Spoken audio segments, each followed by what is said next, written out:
निश्चिंती तुझी संगती झाली अमुची निश्चिंती नाही देखील ते मिळे भोग सुखाचे सोहळे घरी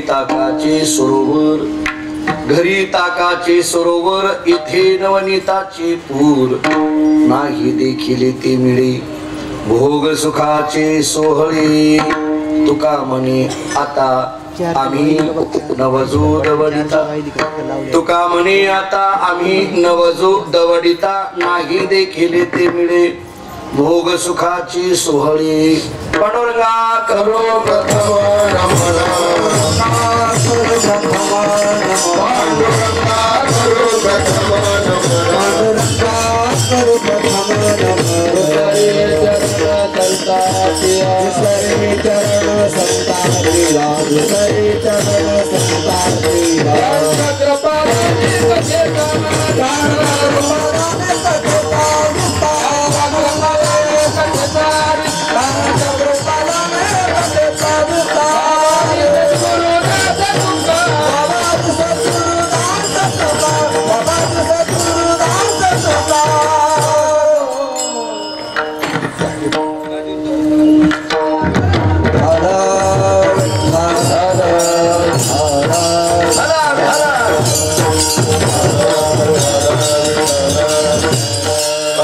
करो प्रथम नमन दुसरे चरण संताची त्यांच्या कृपादाने कथेचा विस्तारू बाबाजी सद्गुरु दास तुका मस्तक हे पायावरी या वारकरी संताची जेनी पंढरी सारिकाची आपुला धामन गाव केला वैकुंठाधिपती श्री विठ्ठल सखा सोयरा जोडीला जो का भक्त विरक्त भूतळवटी विख्यात हा बोधला त्या श्री संत सद्गुरु मानकोजी चरणी साष्टांग मी घातिला विठला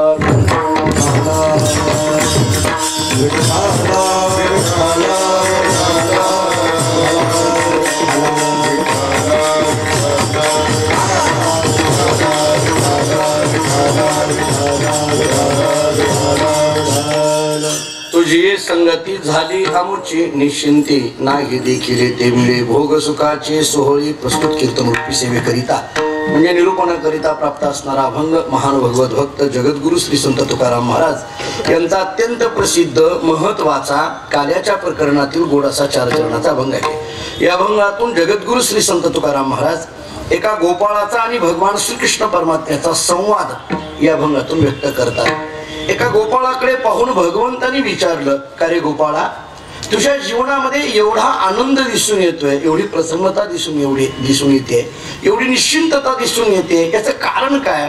त्या गोपाळाने देवाला उत्तर दिलं देवा ही जी निश्चिंतता आली का नाही त्याचं एकच कारण आहे तुझी संगती झाली अमुची निश्चिंती माझ्या संगतीमध्ये निश्चिंत होणं एवढंच आहे का? त्या गोपाळांनी सांगितलं तसं नाही कृष्णा तुझ्या संगतीमध्ये आम्ही निश्चिंत झालो एवढंच नाही जे आम्हाला कधीही पाहायला मिळालं नाही ते तुझ्या संगतीमध्ये पाहायला मिळालं नाही देखील ते मिळे भोग सुखाचे सोहळे। देवानी त्या गोपाळाला विचारलं गोपाळा माझ्या संगतीमध्ये निश्चिंत झाला माझ्या संगतीमध्ये जे कधीही पाहायला मिळालं नाही ते भक्ती सुखाच्या भोगाचे सोहळे तुला बघायला मिळाले एवढा वेळ झालं तू माझं सांगायला लागला तू तुझ्या घरचं काही सांगतो का नाही काहीतरी घरचं सांग माझं सगळं विचारायला लागला। बऱ्याच लोकांना नेहमी दुसऱ्याच घरचा चहा प्यायची सवय असते स्वतःचही कधीतरी सांग म्हटले स्वतःच काहीतरी सांग तुझं घरचं काहीतरी सांग ना। गोपाळाने इतकं गोड उत्तर दिलं गोपाळांनी सांगितलं, कृष्णा तुला खरं सांगू, तुझ्या संगतीमध्ये आल्यानंतर आम्हाला आमच्या घरची आठवणच येत नाही. पण तू घरचं विचारत असतील तर सांगतो, आमचं घर कसं आहे, घरी ताकाचे सरोवर. आमचं घर कसं आहे, ताकाचे सरोवर. भगवंतानी मध्येच थांबवलं, गोपाळा तुझ्या घरी ताकाचं सरोवर आहे, तलाव आहे? हो. अरे लोकांना ताक मिळेना प्यायला, तुझ्या घरी ताक आहे. मग घरी जर इतकं ताक असेल तर इथं काय करतोस, इथं कशाला आला? गोपाळाने सांगितलं, कृष्णा तू घरचं विचारलं म्हणून तुला घरचं सांगितलं. आता इथं विचारत असतील तर सांगतो, आमच्या घरी जरी ताकाचं सरोवर असलं तरी सुद्धा आम्ही इथंच गर्दी करतो. याचं कारण येथे नवनीताचे पूर, इथं नवनीताचे पूर आहे. नवनीत म्हणजे लोण्याचा पूर आहे. सरते शेवटी कृष्णाने विचारलं, मग तू घरी जाणार आहे का नाही? तू का म्हणे, आता आम्ही नवजो दवडीता, ढकलून दिलं तरी जाणार नाही. विठाला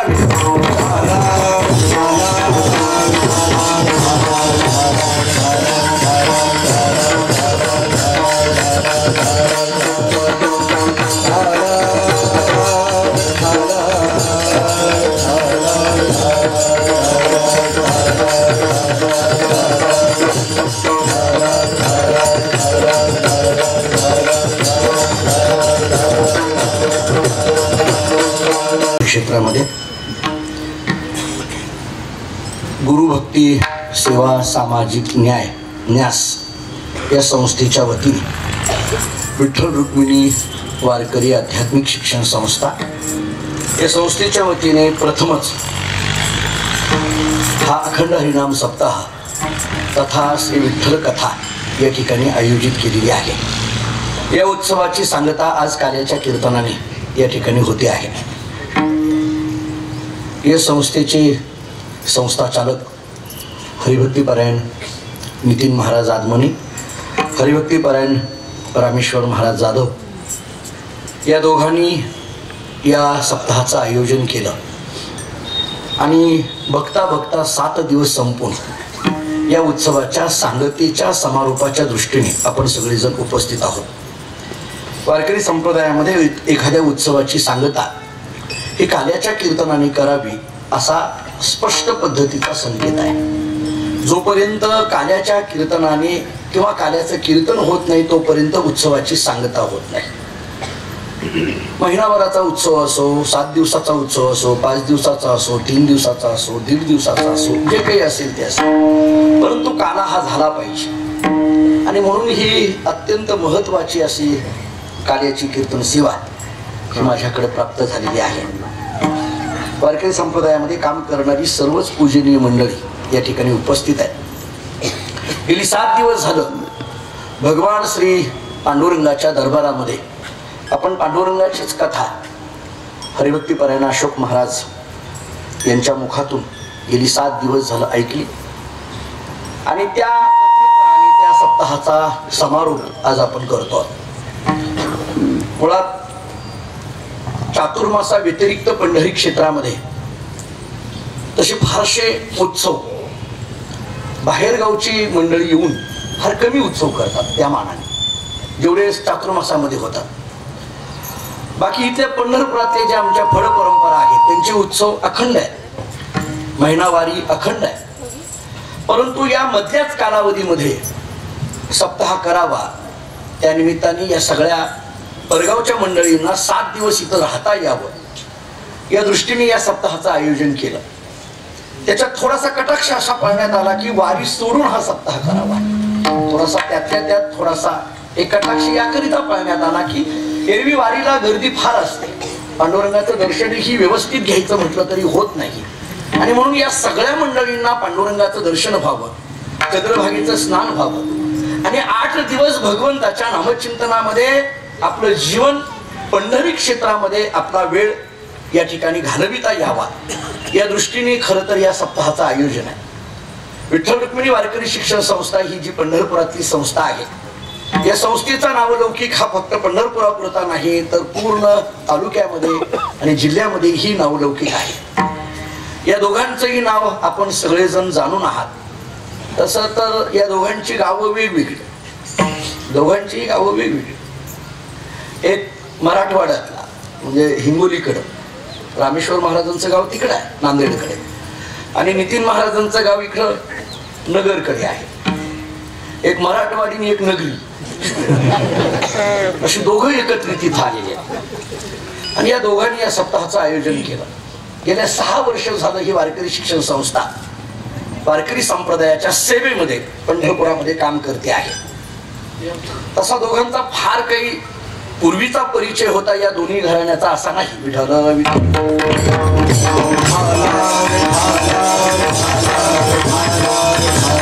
क्षेत्रामध्ये वास्तव्याला आल्यानंतर दोघांची मैत्री झाली आणि या दोघांच्या मैत्रीतून या संस्थेचा आकार किंवा हे रूप तयार झालं.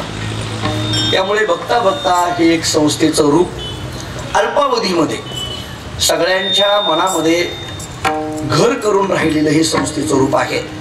आणि म्हणून या संस्थेचा एक उत्सव असावा की जेणेकरून या संस्थेमध्ये असलेली जी विद्यार्थी मंडळी आहेत त्यांच्या पालकांना 7 दिवस पंढरपुरामध्ये राहता यावं.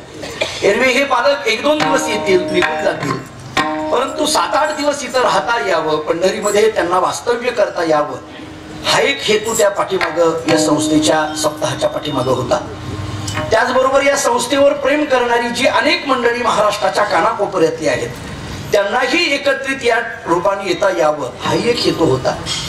या संस्थेवर काही गायक वादक वारकरी संप्रदायातली अनेक मंडळी अशी आहेत की ज्यांचं या संस्थेवर खूप प्रेम आहे किंवा या दोघांचाही फार जिव्हाळ्याचे संबंध या सगळ्यांशी आहेत. असे महाराष्ट्रातले सगळेच गुणवान गायक वादक टाळकरी वारकरी मंडळी इथं 7-8 दिवस एकत्रित यावेत म्हणून या उत्सवाचं आयोजन.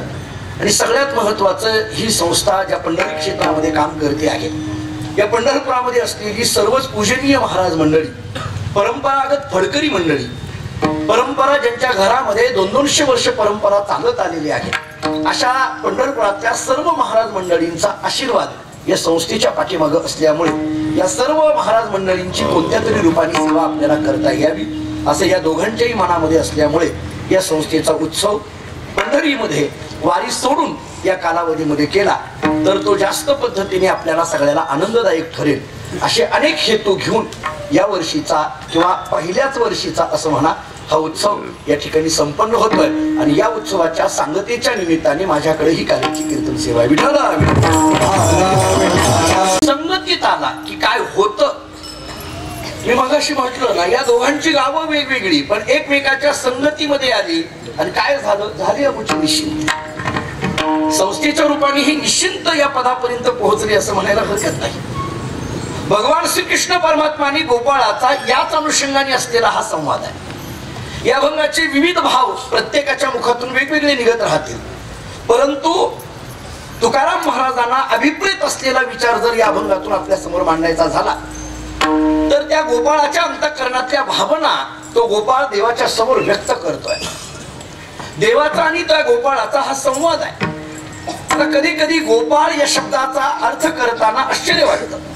मुळात गोपाळ या शब्दाची व्याख्या काय करायची, सरळ सरळ जर गोपाळ या शब्दाची व्याख्या करायला गेलो तर गो अधिक पाळ बरोबर गोपाळ, सरळ सरळ. गो या शब्दाचा अर्थ आहे गाई आणि पाळ या शब्दाचा अर्थ आहे पालन करणं, रक्षण करणं. त्यामुळे गायीचं पालन करणं, गायींचं रक्षण करणं, गायींचा सांभाळ करणं हे ज्यांच्याकडून घडतं त्याला गोपाळ म्हणा. गायीचं पालन करणं, गायीचं रक्षण करणं, गायीचा सांभाळ करणं हे ज्यांच्याकडून घडतं त्याला गोपाळ म्हणा. एक अर्थ. गायी राखणारा आहे त्याला गोपाळ म्हणा. आणि अगदी सामान्य शब्दात बोलायचं झालं तर गुरं राखणारा त्याला गोपाळ म्हणा. खरं तर हे आता अलीकडल्या काळामध्ये ऐकायला बरं वाटत नाही. म्हणजे बरं वाटत नाही याच्या करता कारण गुरं राखणारा म्हटलं की लग्नही होत नाही, म्हणून आता अलीकडल्या काळामध्ये बरं वाटत नाही.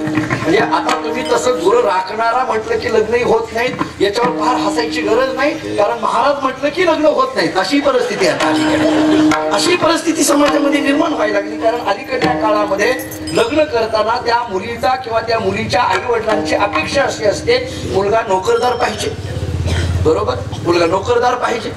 मुंबई पुण्यासारख्या शहरामध्ये त्याला नोकरी पाहिजे, मुंबई पुण्यासारख्या शहरामध्ये त्याला फ्लॅट पाहिजे आणि सगळ्यात महत्वाचं त्या मुलाचे आई वडील त्याच्याजवळ नसले पाहिजे. त्या अलीकडे क्रायटेरिया लागायला लागली. इतकी दुर्दैवी परिस्थिती महाराष्ट्राच्या संस्कृतीमध्ये आज निर्माण झालेली दिसून येते. त्यामुळे गायी राखणारा हा गोपाळ हा सरळ अर्थ झाला. मी थोडा वेगळा अर्थ सांगतो, यालाच धरून पुढे बोलतो.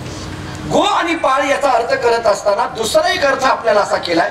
गो या शब्दाचा अर्थ आहे इंद्रिय आणि पाळ या शब्दाचा अर्थ आहे रक्षण करणं. इंद्रियांचं विषयांपासून रक्षण करणारा त्याला म्हणा गोपाळ. इंद्रियांचं विषयांपासून रक्षण करणारा त्याला गोपाळ म्हणा. मी दोन अर्थ आपल्याला सांगतो. इंद्रियावर विजय ज्यांनी मिळवला त्यांना गोपाळ म्हणा, किंवा इंद्रिय ज्यांच्या अधीन आहेत त्यांना गोपाळ म्हणा. इंद्रिय ज्यांच्या अधीन तो गोपाळ आणि इंद्रियाच्या जो अधीन तो माणूस. इंद्रियाची दिनी आम्ही केलो नारायणे महाराजांचे शब्द आहेत. ही इंद्रिय ज्ञानोबांची ओवी सांगून पुढे जातो. ज्ञानोबा बोलतात, जेतो विषयांची दाट झाडी माझी काम क्रोधांची सांकडी चुकावणी आला पहाडी सद्वासनीच्या. या प्रवासामध्ये एक दाट झाडी आहे आणि ती म्हणजे विषयांची आणि काम क्रोधांची सांकडी, याच्यामध्ये हा जीव अडकलेला आहे. मी आपल्या ऐकण्याचं दुसरं प्रमाण देऊन पुढे जातो. विरहणीमध्ये ती गोपिका जी बोलते ना, कान या रे जग जेठी देई बेटी एक वेळा, याचं कारण सांगताना तिनं फार चांगलं सांगितलंय. काय मोकलिले वनी सावजानी वेडिले. हे काय मोकलिले वनी याच्याकडे एक लक्ष द्या आणि सावजानी वेडिले याच्याकडे लक्ष द्या. आणि एवढ्या एका प्रमाणाकरता ही ज्ञानोबांची ओवी डोळ्यासमोर ठेवा. काय मोकलिले वनी, ते वन कोणतं, जेतो विषयांची दाट झाडी. काय मोक तुकोबांचे शब्द आहे. हाच शब्द गोपाळाच्या मुखामध्ये. आमच्या करता तो एकच देव आहे, त्याच्याशिवाय आम्हाला काही मागित नाही. आम्ही अन्य कोणाला जाणत नाही, आम्ही अन्य कोणाकडे धावून जात नाही. आम्हा विठ्ठल एक देव असा आहे. काहीतरी उणीव असली की माणसानं दुसऱ्याकडे जावं. उणीव असली की माणसानं दुसऱ्याकडे जावं. पण आम्ही ज्याची भक्ती करतो त्याच्यात काही उणीवच नाही ना. आम्ही ज्या पांडुरंगाची भक्ती करतो त्याच्यामध्ये काही उणीव नाही. तो भरभरून आम्हाला देण्याकरता तयार आहे. गेली 6 दिवस झाला आपण भगवान श्री विठ्ठलाची कथा ऐकतोच आहोत. शास्त्रांनी दिलेलं चिंतन सोपं आहे. विकारो विधाथाय ठकारो नीलकंठा लकारो लक्ष्मीकांता विठ्ठला विधी येते. शास्त्र आम्हाला असं सांगतं, विठ्ठल विठ्ठल या शब्दाचा अर्थ काय. विकारो विधाथाय ठकारो नीलकंठा लकारो लक्ष्मीकांता. विविधाता म्हणजे ब्रह्मदेव, तो नीलकंठ म्हणजे शंकर, लक्ष्मीकांत म्हणजे विष्णू. म्हणजे ब्रह्मा विष्णू महेश या 3 देवतेंचं एकत्रीकरण म्हणजे विठ्ठल आहे. इतकी परिपूर्णता जर तिथं असेल तर आम्हाला दुसरीकडे जाण्याची गरज काय. आम्हा विठ्ठल एक देव. जरा पुढे आणखी बोलतो. आपल्याकडे काही परंपरेने अर्थ चालत आलेले आहेत. प्रत्येक अर्थाच्या पाठीमागे एक विशिष्ट परंपरा आहे. जसं प्रत्येक चालीच्या पाठीमागे विशिष्ट परंपरा आहे. काही काही चाली आपल्याकडे परंपरेने चालत आल्या. खरं तर आदरणीय सतीश महाराज इथं उभे आहेत. काही काही चाली बघा तुम्ही, वारकरी चाली ह्या ठरलेल्या आहेत. मी अनेकदा सांगत असतो, काही त्या अभंगाला त्याच चाली म्हटल्या तर गोड लागतात. त्या अभंगाला त्याच चाली म्हटल्या तर गोड लागतात. मला फार चाली म्हणायला येत नाही, पण चाली ऐकायचा फार छंद आहे आम्हाला. चाल खेळायला तर अजिबातच येत नाही आपल्याला. ऐकायचा छंद आहे आपल्याला फार. भजन ऐकायचं आहे, मात्र आपण वारकरी आहोत, आपल्याला भजन ऐकायचा फार छंद आहे. काही ठरलेल्या चाली असतात, त्या चाली असतात. काकड्याच्या चाली, वासुदेवाच्या चाली, भोपाळ्याच्या चाली, नाटाच्या अभंगाला चाली, दिडकी अभंग असेल तर त्याला कशी चाल लावावी, एक टोकी अभंग असेल तर त्याला कशी चाल लावावी. गाता भजन करणारी जी काही निष्ठावंत मंडळी आहे, तुम्ही बघा भजन ऐकताना आपल्या लक्षात येतं कशी चाल म्हटली जाते. म्हणजे मी अनेकदा सांगत असतो की चाल म्हणत असताना जसं अभंग आहे, जसे शब्द आहेत तसेच म्हटले पाहिजे. त्याच्यामध्ये कोणतंही अक्षर गाळून जमत नाही. वेलांटी आकार उकार सुद्धा गाळून जमत नाही. जसं आहे तसंच. जरा पुढे बोलू, जसं आहे तसंच म्हणायचं. त्याच्यातलं काही गाळायचं नाही. आणि त्याच्याही पुढे सगळ्यात महत्वाचं, मनाचं घालायचं नाही. लोक त्याच्यात मनाचं घालतात. त्याला कुठला तरी शब्द जोडत राहतात, काहीतरी करत राहतात. नाही चालत. मी आपल्याला उदाहरण देतो. तुम्ही सगळ्यांनी एक अभंग ऐकलेला आहे, सांगड बांधारे भक्तीची. हा मानकोजी महाराजांचा अभंग प्रसिद्ध आहे, गायलाय मागे काही काळामध्ये कॅसेटच्या रूपाने आलाय बाहेर. तो अनेकांच्या कानावर तो आहे. त्या अभंगामध्ये त्या गायकांनी म्हणता म्हणता असं म्हटलंय, नरहरी बोधला बोधला हरी नामे रंगला. त्या कॅसेटमध्ये खरं तर तसं नाहीये. अभंग असा आहे, मानकोजी बोधला बोधला हरी नामी रंगला. मी त्यांना विचारलं, म्हटलं हे तुम्ही मानकोशीच्या ऐवजी नरहरी कसं काय घातलं? ते म्हटले आलाप घेण्याच्या नादात लक्षातच आलं नाही मानकोशी नाही चालत, वारकरी भजनामध्ये नाही चालत. हे जसं आहे तसंच म्हणावं लागतं, त्याला दुसरे शब्द जोडून जमत नाही. म्हणजे मी तर या सगळ्या फडकरी मंडळींकडून मी असं ऐकत आलो किंवा आम्ही बघत आलो, म्हणजे इथं पंढरपुरामध्ये जी काही फड परंपरेचं भजन गाथा भजन चालतं, आपण सगळी मंडळी, ही सगळी मंडळी गाथा भजनाची अगदी भोगते असलेली मंडळी आहे किंवा गाथा भजन प्रमाण असं मानणारी सगळी मंडळी आहे. आपल्याकडे भजन करताना अनेक इथं पंढरपुरामध्ये भास्कर महाराजांचा फड असो, देवकर महाराजांचा असो, नामदास महाराजांचा फड असो, कबीर महाराजांचा फड असो, टेंभुकर महाराजांचं, नामदेव अण्णांच्या चाली आजही अनेकांच्या कानावर आहेत. या सगळ्यांचं जर आपण बघितलं तर त्याच्यामध्ये चाल म्हणताना म्हणजे जर पहिली वेलांटी असेल तर स्वर सुद्धा ह्रस्वत आला पाहिजे, दुसरी वेलांटी असेल तर स्वर दीर्घत आला पाहिजे. इतकी सूक्ष्मता ज्या चालींमध्ये सांभाळली जाते त्या वारकरी चाली. मी पालखी सोहळ्यामध्ये एकदा चालत येत असताना शिरवळकरांकडे आपल्या दादा महाराजांबरोबर चालत होतो. योगिया दुर्लभला एक चाल मी ऐकली, मला ती गोड वाटली. दुसऱ्या दिवशी पुन्हा तीच चाल होती, तिसऱ्या दिवशी तीच चाल होती, की जवळजवळ 18 दिवस त्या अभंगाला ती चाल. मी आपलं भजन वारी झाल्यानंतर एके दिवशी विचारलं, म्हटलं का दादा योगिया दुर्लभला गेली 18 दिवस झाले एकच चाल म्हटली जाते, तीच चाल ऐकायला मिळते. त्यांनी मला असं सांगितलं, तो 18 दिवसाचे काय घेऊन बसला, गेली 200 वर्ष झालं हीच चाल म्हटली जाते. विचार करण्यासारखा आहे. मला आपल्याला सांगायचं आहे की एका अभंगाच्या चाली 200 वर्ष जर सांभाळून ठेवलेल्या असतील तर हे वारकरी संप्रदायाचा वैभव आहे. हे वैभव आहे, चाली सांभाळून ठेवणं. खरंच आज गरज आहे चाली सांभाळून ठेवण्याची, कारण आज इतका त्याच्यामध्ये गोंधळ झाला त्या चालींमध्ये. सिनेमाच्या चाली आल्या, संगीत शास्त्रामध्ये ते प्रकार सांगितले जातात. अनुकार गायक, शिक्षाकार गायक, रंजक गायक, रसिक गायक आणि भावुक गायक, या गायकाचे प्रकार भारतीय संगीत शास्त्रामध्ये सांगितले जातात. अनुकार गायक म्हणजे काय, काही गायक असे असतात की त्यांना पुढं म्हणायला येत नाही पण चांगलं मागं चांगलं म्हणायला येतं. अनुकार, अनुसरण, मागं चांगलं म्हणायला येतं, पुढं नाही म्हणायला येत पण मागं मात्र चांगलं म्हणायला येतं. आता अशा गायकांची अलीकडल्या काळामध्ये वानवायती गोष्ट नाही राहिली, कारण मागं म्हणायलाच कोणी तयार नाही आता अलीकडे, प्रत्येकाला पुढं पाहिजे. पण हा गायक असा एक असतो की त्याला मागं चांगलं म्हणायला येतं, अनुकार गायक. काही गायक असे असतात शिक्षाकार गायक म्हणजे काय, त्यांना चांगलं शिकवायला येतं, भजन करायचं चांगलं शिकवायला येतं, पण स्वतः म्हटलं तर त्यांना ते भजन किंवा ती संगीत मैफिल करता येत नाही. चांगलं शिकवायला मात्र चांगलं येतं.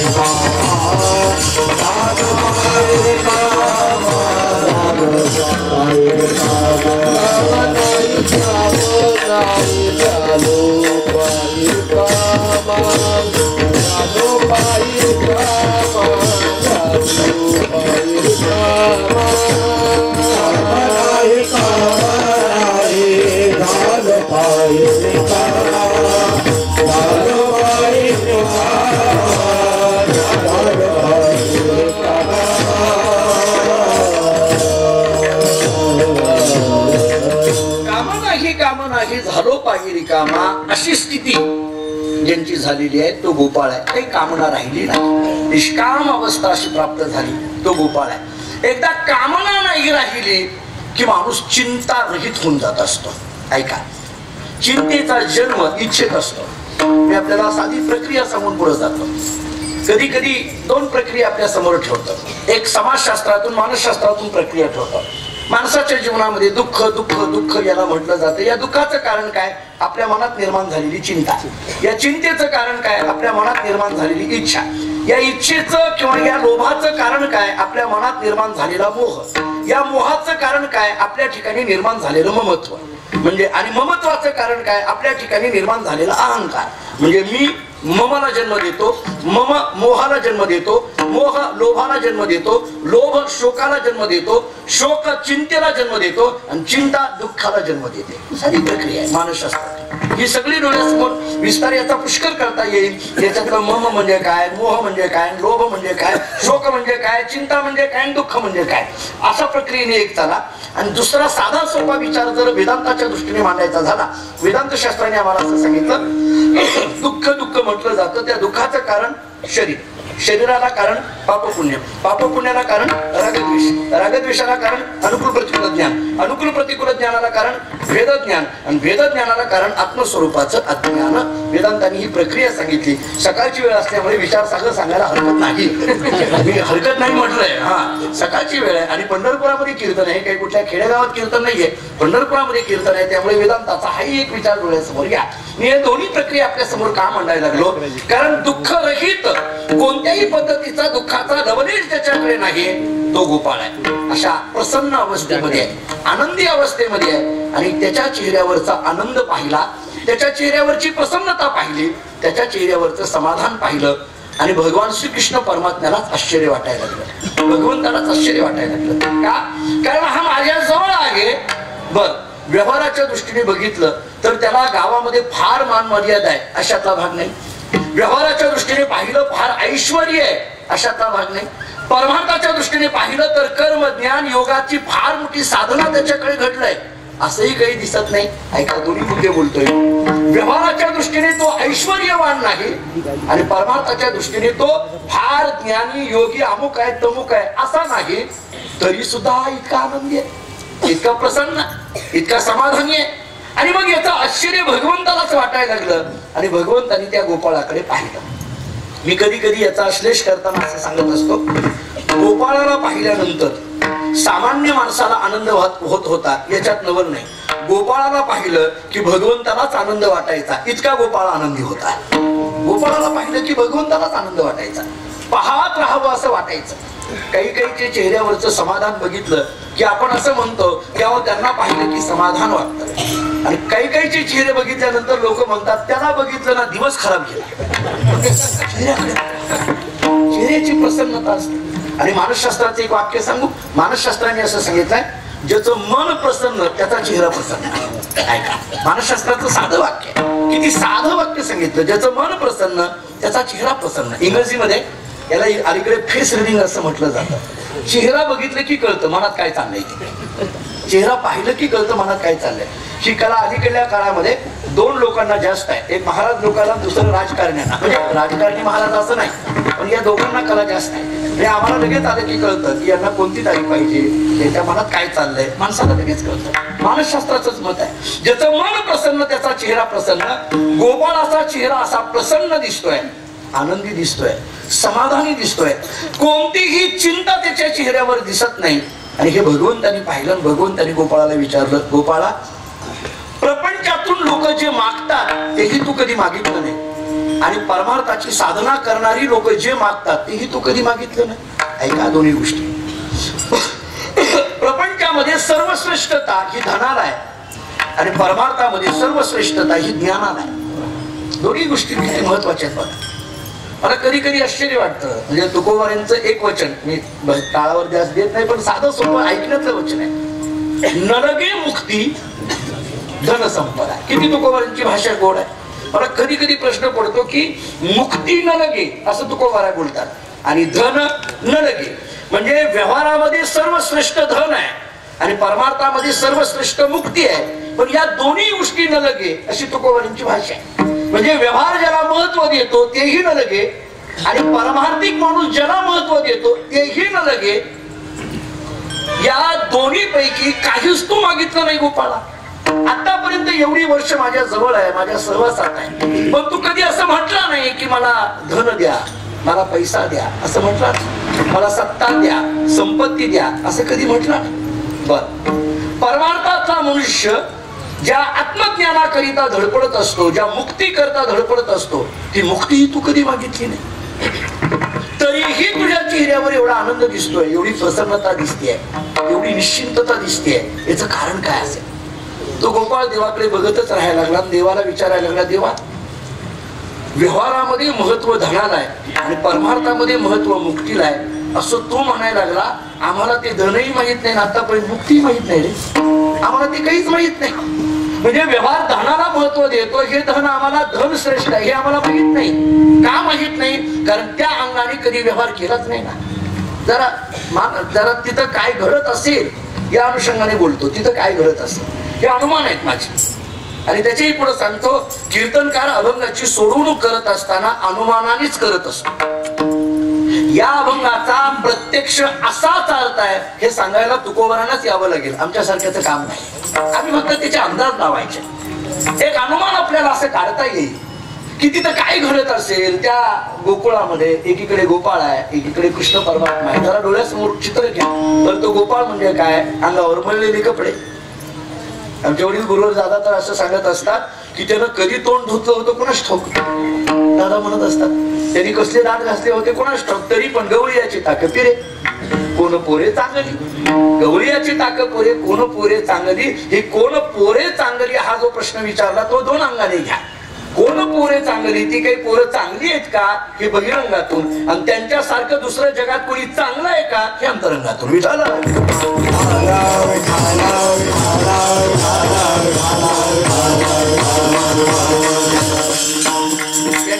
हे काही चांगली आहेत का, हे काही कोण चांगली आहेत का असं वेगळं, आणि यांच्यासारखं कोण चांगलं आहे असं वेगळं. दोन्ही अर्थ. यांच्यासारखं कोण चांगलं आहे, यांच्यासारखं कोण चांगलं आहे या शब्दाचा अर्थ आहे यांच्यासारखं मन इतकं चांगलं असलेलं कोण आहे दुसरं. या गोपाळासारखं जे मन चांगलं आहे असं या जगात दुसरं कोण आहे. कर्मठाचं मन चांगलं नाही, ज्ञानाचं मन इतकं चांगलं नाही, योग्याचं मनही इतकं चांगलं नाही, इतकं चांगलं या गोपाळाचं मन आहे. याही अनुषंगाने बघा ना. भक्ती प्रेम सुख नेनवे आणि का पंडित वाचका ज्ञानी असी. महाराजांचीच भाषा मी काय माझ्या परत पदरचं बोलतोय अशातला भाग नाही. त्यामुळे मी अनेकदा बोलत असतो, मी अनेकदा असं सांगत असतो, अनेकदा आपण ऐकलंही आहे. ते गुरुदेव रानडेंचं एक वाक्य आहे. गुरुदेव रानडेंचं एक वाक्य आहे. ते वाक्य असं आहे, वैद्य हा चांगल्या मनाचा असावा असं वाक्य त्यांनी लिहिलेलं आहे. वैद्य हा चांगल्या मनाचा असावा. वैद्य म्हणजे डॉक्टर हा चांगल्या मनाचा असावा. आणि खरंच आहे अलीकडल्या काळामध्ये ती परिस्थितीच आहे, म्हणायची वेळच आहे. डॉक्टर हा चांगल्या मनाचा असावा. म्हणजे आपण डॉक्टरकडे गेल्यानंतर ते आपल्या शरीराच्या एवढ्या तपासण्या करायला लावतात आणि मग एवढी मोठी औषधाची एक यादी देतात आणि औषधाची यादी देऊन सांगतात ही औषधं त्याच मेडिकलमध्ये घ्या, दुसरीकडे घेऊ नका. असं का म्हणतात कोणास ठाऊक, मला माहित आहे पण माहित नाही. माझ्या घरात 4 डॉक्टर आहेत, एक नाही 4 आहेत, तरी पण मी सांगत नाही ते सगळं काय. किती दुर्दैवी परिस्थिती आहे आज, किती त्रास होतोय आज. बघा समाजाची परिस्थिती किती आहे विचित्र. आणि म्हणून गुरुदेव रानडेंनी सांगितलं वैद्य हा चांगल्या मनाचा असावा. मी या वाक्याला थोडा विस्तारित करतो. वैद्याच काय घेऊन बसला, शिक्षक सुद्धा चांगल्या मनाचा असावा. शिक्षकाचं काय घेऊन बसला, वकील सुद्धा चांगल्या. माझ्याकडे बघू नका जवळ आतून माझ्याकडे बघता हे लक्षात येत आहे माझ्या. वकील सुद्धा चांगल्या मनाचा असावा, इंजिनियर चांगल्या मनाचा असावा, नोकरदार चांगल्या मनाचा असावा, व्यापारी चांगल्या मनाचा असावा, राजकारणी चांगल्या मनाचा असावा, आणि माऊली सरती शेवटी सांगतो महाराज चांगल्या मनाचा असावा. महाराज सुद्धा चांगल्या, जरा पुढे पुढू संसार चालक चांगल्या मनाचा असावा. आम्हालाच कशाला, तुम्हालाही कशाला सोडायचं, चांगल्या मनाचा असावा. हे फार महत्वाचं. गुरुदेव रानडेंच्या या वाक्याचा आधार मी का घ्यायला लागलो, त्या गोपाळाची भूमिका बघा ना. तो गोपाळ कसा आहे पहा ना. धन आणि मुक्ती या दोन्ही मध्ये तो गोपाळ गुंतत नाहीये. व्यवहारामध्ये ज्याला श्रेष्ठ धन म्हटलं जातं ते धनही तो मागत नाही, आणि परमार्थामध्ये श्रेष्ठ जी मुक्ती म्हटलं जातं ती मुक्तीही तो मागत नाही. आणि मग अशा स्थितीमध्ये असलेला गोपाळाकडे कृष्णाने पाहिलं आणि भगवान विचारायला लागले, का रे तुझ्या जीवनामध्ये एवढा आनंद दिसून येतोय, एवढी निश्चिंतता दिसून येते, धनही तू मागत नाही, मुक्तीही तू मागत नाही, तरी एवढा निश्चिंत का. अभंगाचं पहिलं तुझी संग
तुझी संगती झाली आमुची निश्चिंती. हे सगळं झालं ते तुझ्या संगतीमध्ये झालं. तुझी संगती झाली आमुची निश्चिंती. आमच्या जीवनामध्ये ही निश्चिंत अवस्था आली म्हणजे चिंता रहित आम्ही झालो. मी आपल्याला असं सांगत होतो, चिंता रहित होणं ही स्थिती आत्मज्ञान प्राप्तीची आहे. कारण एकदा परमतत्वाची प्राप्ती झाली की कोणतीही चिंता राहत नाही. चिंता ही देहाच्या संबंधाने वाढत असते. देह नव्हे मी हे सरे अशी स्थिती झाली की माणूस निश्चिंत होत असतो. आता कधी कधी प्रश्न पडण्यासारखा आहे, देवाच्या संगतीमध्ये निश्चिंत अवस्था प्राप्त झाली, थोडक्यात भगवंताच्या सगुण रूपाच्या संगतीमध्ये निर्गुणाची अवस्था प्राप्त झाली. याच्या एक दोन विचार सांगून थांबतो. देवाच्या सगुणाच्या संगतीत निर्गुणाची अवस्था प्राप्त झाली. आपल्या ऐकण्यातलं नाथ महाराजांचं प्रमाण आहे, निर्गुणी पावलो सगुणी भजता विकल्प दरिता जीवा झाले. फक्त मी विचार सांगून थांबतो. निर्गुणी पावलो सगुणी भजता, सगुणी भजता निर्गुणी पावलो, हेच प्रमाण या अभंगात लावा. सगुणी भजता निर्गुणी पावलो, सगुणी भजता तुझी संगती निर्गुणी पावलो झाली आमची निश्चिंती. झालं अशा पद्धतीने एक विचार. आता दुसरा विचार सांगतो. महाराजांचंच एक प्रमाण आहे, तुकोबारांचंच प्रमाण आहे. आता पावी जेल घरा या दातारा संगती. आता पावी जेल घरा, इथला घर या शब्दाचा अर्थ आहे निर्गुण अवस्था. घर घर इथं जे घर सांगितलं ते घर म्हणजे निरंजनी आम्ही बांधलेले घर या संबंधातलं घर आहे. सामान्य चार भिंतीच्या घराचा विचार नाहीये. निराकार निर्गुण निरवय असलेलं जे ब्रह्मतत्व, त्या ब्रह्मतत्वाची प्राप्ती असं सांगितलंय. मला सांगतात आम्ही त्या ब्रह्मतत्वाच्या ठिकाणी आता नक्की पोहोचू का?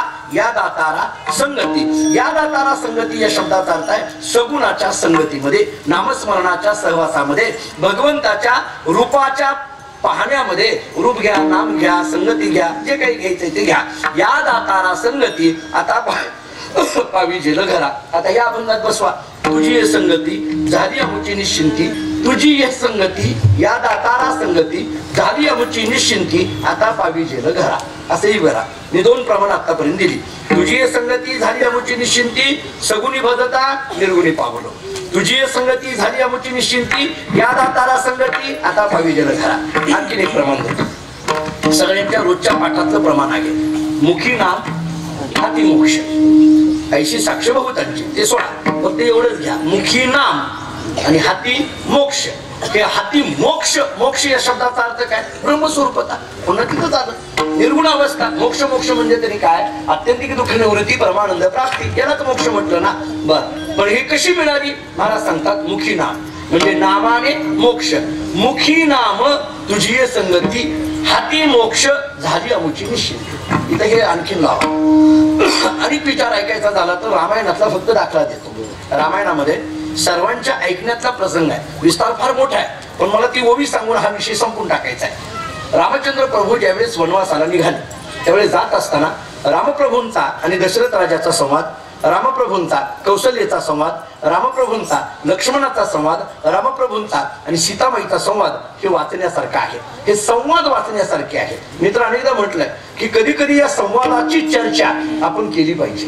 हे संवाद आहेत आणि या संवादावर संवाद घडला पाहिजे. खरं तर हे संवाद आहे म्हणजे रामप्रभू आणि दशरथ राजा हा संवाद आहे. रामप्रभू आणि कौशल्या माता हा संवाद आहे. या संवादावर काय होत आहे म्हणजे आपण ज्या कथा करतो, रामकथा असेल, काय भागवत कथा असेल, विठ्ठल कथा असेल, बऱ्याचदा या कथा करत असताना 7 दिवसामध्ये सगळी कथा रामकथा उरकत नाही. 7 दिवसामध्ये रामकथा उरकत नाही का? कारण पत्रिकेमध्ये ज्या दिवशी जे छापलेले तेवढं सांगावं लागतंय. त्या रामकथेमध्ये लिहिलंच असतं रामजन्म, रामविवाह, तेवढं ते ठरलेलं तेवढं सांगत राहतो आपण. पण मला असं वाटतं की याच्या पलीकडे रामायण आहे. थोडं आणखीनही रामायणातला जर विचार केला, त्यातल्या त्यात भावार्थ रामायण. मी थोडं भावात आपण वारकरी आहोत म्हणजे सगळी रामायण आपल्याला प्रमाण आहेत नाही असं नाही, पण त्यातल्या त्यात जर विचार केला तर भावार्थ रामायण हे अधिक पद्धतीचं आपल्याला प्रमाण आहे. भावार्थ रामायणाचा विचार केला तर नाथ महाराजांच्या रामायणामध्ये नाथ महाराजांनी या सगळ्यांचे संवाद फार चांगले सांगितले. कौशल्या मातेचा आणि प्रभू रामचंद्रांचा संवाद इतका गोड सांगितलेला आहे. मुळात कौशल्येने आणि प्रभू रामचंद्रांच्या या संवादातून पुत्राचं कर्तव्य काय आहे हे प्रभू रामचंद्रांनी कौशल्य मातेला दाखवून दिलंय. म्हणजे ज्यावेळेस कौशल्येने सांगितलं, रामप्रभूंना विचारलं कुठं निघाला, त्यांनी सांगितलं मी निघालोय. काय झालं? दशरथ राजाकडे गेला होता ना, काय झालं चर्चा? उद्या राज्याभिषेक आहे तुझा. रामप्रभूंनी सांगितलं आई चर्चेमध्ये असं ठरलंय म्हणजे काय, हे सगळं अयोध्येचं राज्य भरताला देण्याचं ठरलंय. आईला वाईट वाटायला लागलं, कौशल्या मातेला वाईट वाटायला लागलं, पण त्याच्याही पुढे फार गोड वाक्य वापरलं. रामप्रभूंनी सांगितलं, आई हे सर्व राज्य भरताला द्यायचं ठरलंय. आता आई आहे शेवटी. आईने विचारलं, मग तुझ्या वाट्याला काय आले, तुझ्या वाट्याला काय आले, तुला काही देणार आहेत का नाही, का सगळं यांना देऊन टाकणार आहेत, तुला काय आहे का नाही, काही वाटणीमध्ये तुला काय आहे का नाही. रामप्रभूंचं औदार्य किंवा प्रभू रामचंद्रांचं व्यापक मन बघा. प्रभू रामचंद्रांनी सांगितलं, आई माझ्या वडिलांचं माझ्यावर विशेष प्रेम आहे, माझ्या वडिलांचं माझ्यावर विशेष प्रेम आहे. जरा पुढे सांगू म्हटले, या चारही भावंडामध्ये माझ्यावर जेवढं प्रेम आहे तेवढं कुणावरच नाही म्हटले. अरे अयोध्येचं राज्य भरताला दिलं तरी तू प्रेम आहे म्हणतो, तुझ्या वाट्याला काय आलं. रामप्रभूंनी सांगितलं, आई अगं अयोध्येचं ज्या राज्याला सीमा आहे असं राज्य भरताला दिलं, पण ज्या राज्याला सीमाच नाही असं अमर्याद असलेलं वनाचं राज्य मला दिलंय म्हटलंय. वनवासाला वनाचं राज्य म्हणणं याच्याकरता दृष्टी तितकीच लागते महाराज, तितकीच मोठी दृष्टी लागते. म्हणून म्हटलं की राम आणि कौशल्या संवाद वाचा, राम आणि लक्ष्मण संवाद वाचा. म्हणजे लक्ष्मणाला ज्यावेळेस कळालं की मी वनवासाला निघाले प्रभूला, लक्ष्मणाने सांगितलं, दादा थांबा म्हटले. म्हणले का, एक काम करू, त्या गीताप्रेच्या एका अंकामध्ये लिहिलंय बरं का, एका अंकामध्ये गीताप्रेच्या फार गमतीने लिहिलंय. लक्ष्मणाने सांगितलं, दादा एक काम करू. म्हटले काय, काही नाही म्हटले, तुम्ही वनवासाला जायची गरज नाही. म्हटलं अरे वडिलांनी सांगितलं, मी निघालो. नाही म्हणले, एक काम करू, कैकेयीलाच मारून टाकू, विषय संपतोय म्हटलं, तुम्हाला वनवासाला जायचा विषय नाही आणि आपल्या वडिलांची कायमची सुटका.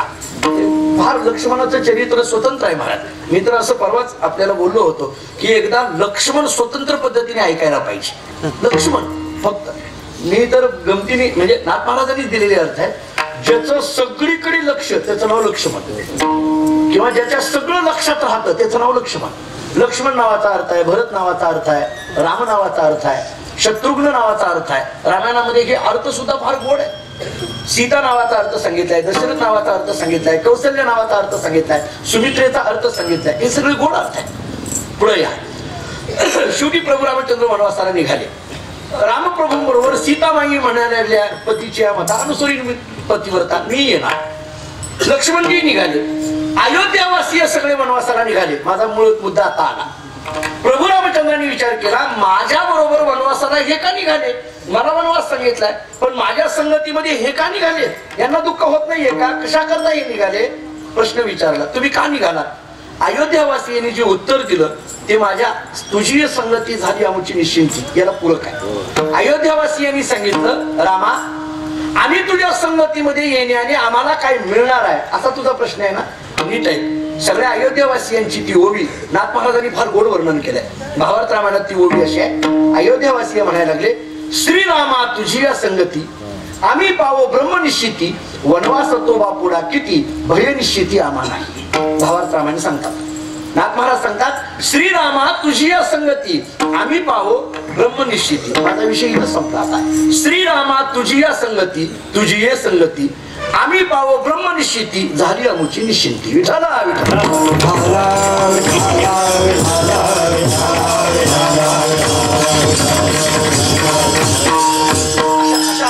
आपण पाहता येण्यासारखं आहे. तुझी संगती झाली आमची निश्चिंती. एकदा निश्चिंत झाल्यामुळे आता आमच्या जीवनामध्ये काय मिळालं, नाही देखील ते मिळे भोगसुखाचे सोहळे. आम्ही जे कधी पाहिलं नाही ते आम्हाला पाहायला मिळायला लागलं. भोगसुखाचे सोहळे कोणते भोगसुखाचे सोहळे, भक्ती सुखाच्या भोगाचे सोहळे असं घ्या. भक्ती सुखाच्या भोगाचे सोहळे हे कृष्ण परमात्म्याच्या संगतीत पाहायला मिळायला लागले. याच्याकरता थोडा वेदांताचा विचार करायचा झाला तर याला कल्पित द्वैताची स्थिती म्हणा. का, कारण भक्ती सुखाचा भोग हा कल्पित द्वैताशिवाय मिळत नाही. आम्हाला गुरुजी गुरुरे भाऊ पाठामध्ये असताना असं सांगायचे, द्वैत अद्वैत आणि कल्पित द्वैत या तीन भूमिका. द्वैत कशाला म्हणा, अद्वैत कशाला म्हणायचं आणि कल्पित द्वैत कशाला म्हणायचं. खरं बघायला गेलं तर द्वैत कशाला म्हणायचं हे म्हणणं सुद्धा चुकीचं आहे. का, कारण जे नाहीच तर ते कशाला म्हणायचं, कुठून काढायचं. कारण द्वैत हे मान्यच नाही, द्वैत नाहीच असं सांगितलं जातं. ठीक आहे, द्वैत म्हणजे दोन नाहीच. बर, दोन म्हटलं जातं त्याला द्वैत म्हणा. अद्वैत एक अवस्था प्राप्त झाली त्याला अद्वैत म्हणा. आणि कल्पित द्वैत एकमयता प्राप्त होऊनही पुन्हा भक्ती सुखा करता दोन होणं याला कल्पित द्वैत म्हणा. मी आपल्याला प्रमाण देतो आपल्या ऐकण्यातली. धन्य पुण्य रूप कैसा झाला संसार, देव आणि भक्त दुजा नाही विचार. देव आणि भक्त दुजा नाही विचार. दुजा नाही विचार अद्वैत, देव आणि भक्त कल्पित द्वैत. बरं, दुसरं प्रमाण देतो. तुकोबारायांचं एक प्रमाण फार गोड आहे बघा. देव भक्त तू झालासी दोन्ही, वाढावया सुख भक्ती हे जन. ऐक नाही, देव भक्त तू झालासी दोन्ही. इथला जो तू शब्द आहे की नाही त्याला जरा अधोरेखित करा. हे तू म्हणजे काय? ब्रह्मचैतन्य. तू शब्दाचा अर्थ काय? परमात्मा. तू शब्दाचा अर्थ काय? निर्गुण निराकार असलेलं तत्व. हे जे परमात्मा नावाचं तत्व आहे तू, तेच काय झालं? देव. आणि तेच काय झालं? भक्त. म्हणजे देव तरी परमात्माच आहे आणि भक्त तरी परमात्माच आहे. मग एकच असलेलं चैतन्य, या उपाधी माझी मुक्त चैतन्य असे सर्वगत ज्ञानोबा जे बोलतात. एकच असलेलं चैतन्य देवरूपाने नटलं आणि एकच असलेलं चैतन्य भक्त रूपाने नटलं. असं देव आणि भक्त दोन रूपाने का नटलं? वाढावया सुख भक्ती हे. कारण भक्ती सुख वाढण्याकरता असं कल्पित द्वैत तयार झालं. कारण अद्वैतामध्ये भक्ती सुख नाही, अद्वैतामध्ये ब्रह्म सुख आहे. आता पुढे बोलू. द्वैतामध्ये विषय सुख आहे, अद्वैतामध्ये ब्रह्म सुख आहे आणि कल्पित द्वैतामध्ये भक्ती सुख आहे. विठ्ठल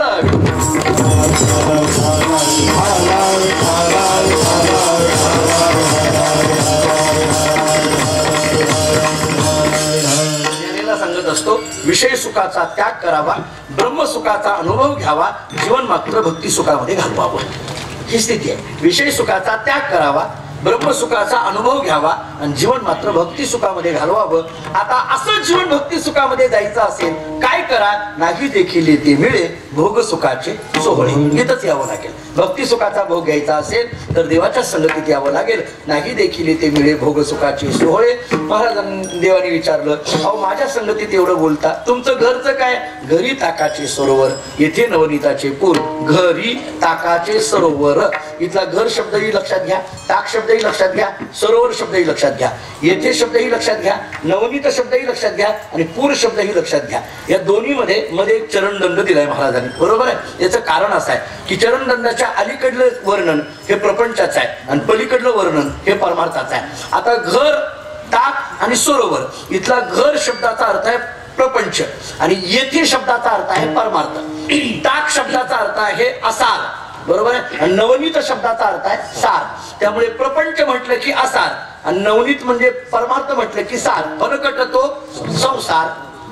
घरी ताकाचे सरोवर आणि येथे नवनीताचे पूर. फरकट तो संसार इकडं आणि येथे सार भगवंत. येथे नवनीताचे पूर आणि येथे सार भगवंत. म्हणजे येथे नवनीत, येथे सार. नवनीत आणि सार. सार काय आहे? नवनीत आहे. नवनीत म्हणजे लोणी. ताक असार आहे. बरं जाऊ द्या, ठीक आहे. म्हणजे प्रपंच म्हटलं की ताक आणि परमार्थ म्हटलं की लोणी. प्रपंच म्हटलं की असार, परमार्थ म्हटलं की सार. ठीक आहे हो. पण एकाला तुम्ही म्हणता सरोवर आणि एकाला म्हणता पूर. प्रपंचाच्या बाबतीत शब्द काय ठेवला? सरोवर. आणि परमार्थाच्या बाबतीत शब्द काय ठेवला? पूर. असं का म्हणायला लागला? याचं कारण आहे. सरोवर आणि पूर या दोन्हीकडे बघा. जरा पुढे बोलू. सरोवराचं पाणी आणि पुराचं पाणी याच्या लक्ष द्या.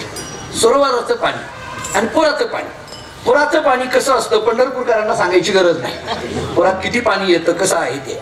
सरोवराचं पाणी कसं आहे? थांबलेलं आहे. सरोवराचं पाणी कसं आहे? थांबलेलं आहे. डबक्यातलं आहे. सरोवर म्हटलं की डबक्यातलं आहे, थांबलेलं आहे. आणि पुराचं पाणी वाहत आहे. सरोवराचं पाणी थांबलेलं आहे आणि पुराचं पाणी वाहत आहे.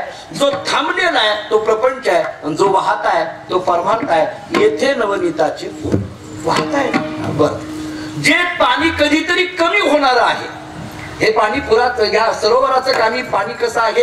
हे गढूळ आहे. ते तेवढ्या पुरतच आहे.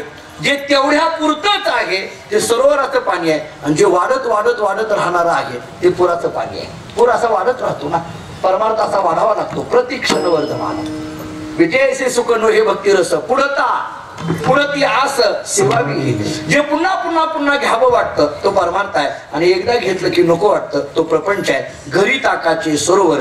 ताक आणि लोण्याचा विचार केला एक ग्लास ताक घेतलं की माणूस म्हणतो नको नको आंबट आहे नको आता नको म्हणतो, पण लोणी मात्र आणि द्या आणि द्या आणि घेऊ द्या आणि घेऊ द्या. जे पुन्हा पुन्हा घ्यावं वाटतं ते लोणी आहे, आणि एकदा घेतलं की नको वाटतं ते ताक आहे. एकदा घेतला की प्रपंच नको वाटतं. मला सांगा, प्रपंच पुन्हा पुन्हा नको वाटतं. परमार्थ आम्ही आता कीर्तन करायला लागलो. आता मी कीर्तन करायला लागलो, महाराज चाली म्हणायला लागले, महाराज वाजवायला लागले, सगळीच मंडळी तुम्ही ऐकायला लागला. आता तुम्ही सगळे श्रोत्याच्या भूमिकेमध्ये आहात. उद्या पण पुन्हा समजा कीर्तन ठेवलं, ऐकू वाटतं का नाही तुम्हाला?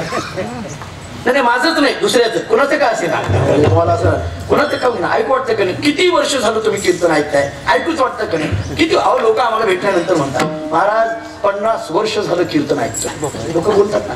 मला तर परवा सतीश महाराज एकाने असं सांगितलं, तुमच्यासारखे 50 कीर्तनकार बोलत नाही. आता मी पुढं काय बोलला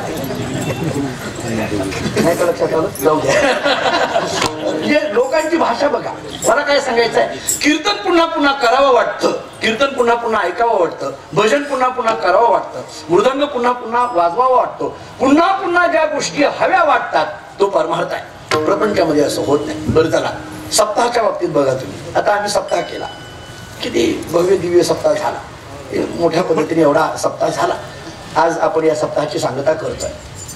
जाताना तुम्ही सगळी मंडळी, रामेश्वर महाराज, नितीन महाराज, आम्ही जी काही या सप्ताहाची, सतीश महाराज आहेत, आमचे सोपन काका आहेत, ही सगळी मंडळी या सप्ताहाचे, आमचे विठ्ठल बापू आहेत, ही घटक आहेत, महत्वाची घटक आहेत. तुम्ही जाताना सगळी मंडळी म्हणणार, वा वा रामेश्वर, नितीन फार चांगला सप्ताह केला.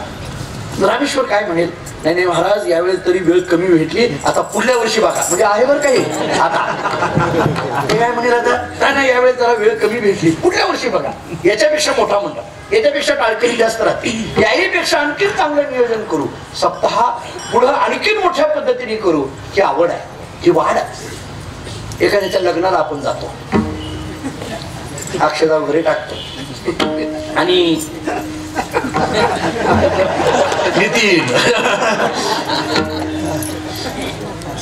नितीनला जर विचारलं काय लग्न केलं तू, आम्ही सगळीच होतो लग्नाला, तिच्या काय लग्न केलं ते, परत काही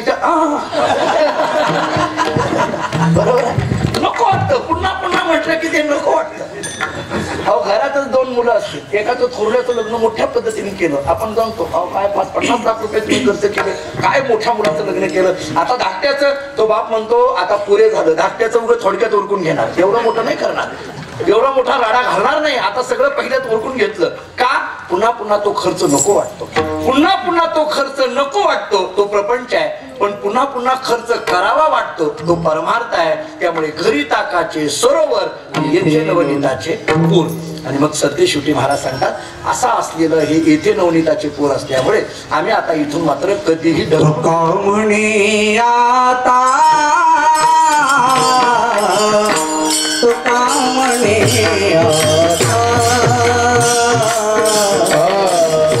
तुका म्हणे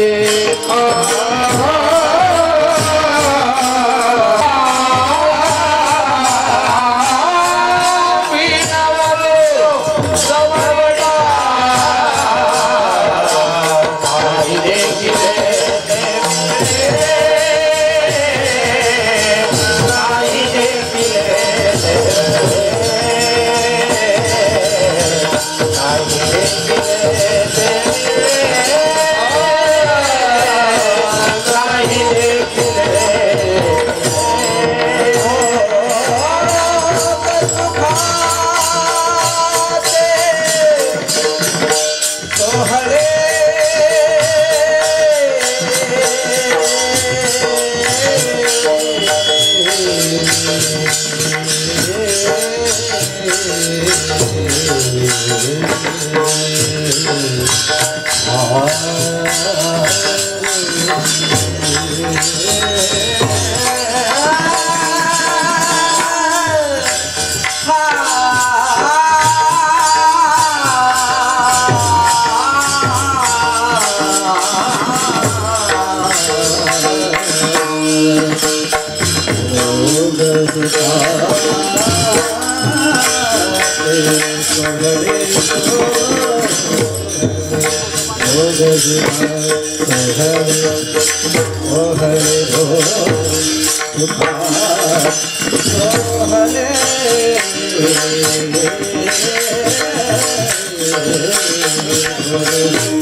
या अभंगाचा विचार करत असताना चारही चरणाचा भाव काय आहे तो प्रकट करण्याचा प्रयत्न केला. थोडं धावत्या पद्धतीने का होईना, परंतु अभंगाचा नेमका भावार्थ काय आहे आपल्या लक्षात आला. कार्याच्या कीर्तनामध्ये भगवान श्रीकृष्ण परमात्म्याच्या चरित्राचा उच्चार करावा असा आपल्याकडे नियम आहे. चरित्र ते उच्चारावे केले देवी गोकुळी. भगवंताच्या अवतारापासूनचं चरित्र आघात अशा पद्धतीचं आहे. आपल्याला जरी सर्वांना माहीत असलं तरी थोडकं का होईना चरित्र आपल्याला सांगावं लागेल. भगवंताचा अवतार झाला कधी झाला? श्रावण महिना आहे, मध्य पक्ष आहे, अष्टमी तिथी आहे. भगवान अवताराला यायचं ठरवतात. श्रावण महिन्यामध्ये भगवान अवताराला यायचं ठरवतात. चंद्रवंशामध्ये देवाचा अवतार आहे. ऐका, कृष्ण नावाचा अवतार जो आहे ना तो चंद्रवंशामध्ये आहे. भगवान ज्यावेळेस अवताराला आले का नाही, चंद्रवंशामध्ये भगवंताचा जो अवतार झाला त्यावेळेस त्याचं कारण काय दिलं जातं? त्याचं कारण राम अवतारात दिलं जातं. ऐका, राम अवतारात काय कारण दिलं जातं? असं सांगतात की भगवंताचा राम नावाचा अवतार कुठल्या वंशामध्ये आहे? सूर्य. आणि भगवंताचा कृष्ण नावाचा अवतार कुठल्या वंशामध्ये आहे? चंद्र. आता ऐका, राम नावाचा अवतार जेव्हा सूर्यवंशामध्ये झाला, राम नावाचा अवतार जेव्हा सूर्यवंशामध्ये झाला त्याच वेळेस चंद्र नाराज झाला. रामाच्या वेळेला चंद्र नाराज झाला. रामाने विचारले, काय रे बाबा चंद्र, काय झालं नाराज व्हायला? ते म्हटले, काही नाही, तुम्ही सूर्यवंशामध्ये अवतार घेतला. हो घेतला की. नाही म्हटले, मग आता सूर्याचं सगळं चर्चा चालणार, सूर्यवंशाचं सगळं बोललं जाणार, आम्हाला कोण विचारतंय, आमचं कोण नाव घेतंय? ते सांगितलं, अरे बाबा तसं जरी नसलं तरी परंतु मी पुढचा अवतार तुझ्या वंशामध्ये घेतो. नाही, पण सगळं सूर्याचंच चालणार, सगळे सूर्याचेच नावलौके करणार, चर्चा सूर्याची होणार, प्रसिद्धी सूर्याची होणार. आमचं काय आहे? तुम्ही त्यांच्या घरात आला का नाही? म्हणजे शेजाऱ्याच्या घरात चांगलं झालं की जवळच्याला वाईट वाटणं हे तेव्हापासून चालत आलंय. काय आत्ताचा भाग नाही. सूर्य आणि चंद्र दोघं शेजारी घेऊ तरी त्यांना वाईट वाटायला लागलं. शेवटी रामाच्या लक्षात आलं. रामप्रभूंनी सांगितलं, चंद्रा नाराज होऊ नकोस. आत्ताचा राम नावाचा अवतार जरी मी सूर्यवंशामध्ये घेतलेला असला तरी यापुढे एक मी अवतार घेणार आहे आणि तो कृष्ण नावाचा अवतार आहे, तो तुझ्या वंशामध्ये घेतो. मग तर काही अडचण नाही ना. राम अवतार सूर्यवंशामध्ये आणि कृष्ण चंद्रवंशामध्ये कुठला अवतार घेतो ना, मग तर काही अडचण नाही ना. आता नाराजगी जावी का नाही? पण चंद्राने सांगितलं, नाही प्रभू, पुढलं कुणी काय बघितलंय, काय खरं आहे? आताच कसा तरी गुवाहाटीला जाऊन मेळ लागलाय, पुढलं काय खरं आहे? पुढलं कशाचं काय सांगता येते? कोणाचं कोणाकडे काय सांगता येत आहे? आता पुढलं नका सांगू, आता काहीतरी आमच्या पदरात टाका. राहिलेला विस्तार करा, आता तरी करा. आता काहीतरी पदरात टाका, काहीतरी आमच्या पदरामध्ये टाका. किती दिवस आम्ही वाट बघत बसायची? काहीतरी आम्हाला महत्व द्या. कोणी सांगितलं? चंद्राने. शेवटी रामाने विचार केला, आता याला काहीतरी दिलं पाहिजे. रामाने सांगितलं, ठीक आहे, मी पुढला अवतार तर तुझ्या वंशात घेतोच, पण आता तुला एक महत्व देतो. म्हटले, काय देतो? माझा जो आत्ता अवतारामध्ये राम नाव आहे का नाही, त्या नावाला तुझं नाव जोडतो आणि रामचंद्र म्हणून घेतो. मग तर काही अडचण नाही ना. म्हटले, मग तर तो आनंदी आहे ना. झालं, त्याला आनंदी केलं. पण भगवंतानी शब्द दिला होता, कृष्ण नावाचा अवतार चंद्रवंशामध्ये घेतो. भगवान अवताराला आले, चंद्राला आनंद झाला, बुधवाराला आनंद झाला, रोहिणी नक्षत्राला आनंद झाला.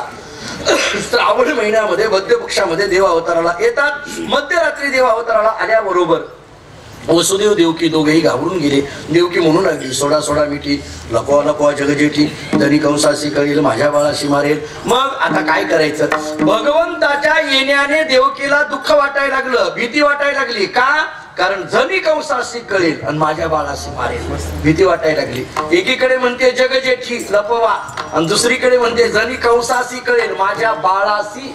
म्हणजे एकदा जगजेठी म्हणायचं आणि बाळाशी म्हणायचं. वेदांतांनी याचं एकच कारण सांगितलंय, मायेचं आवरण नव्हतं तेव्हा ती जगजेठी म्हणते, मायेचं आवरण आलं की बाळाशी म्हणते.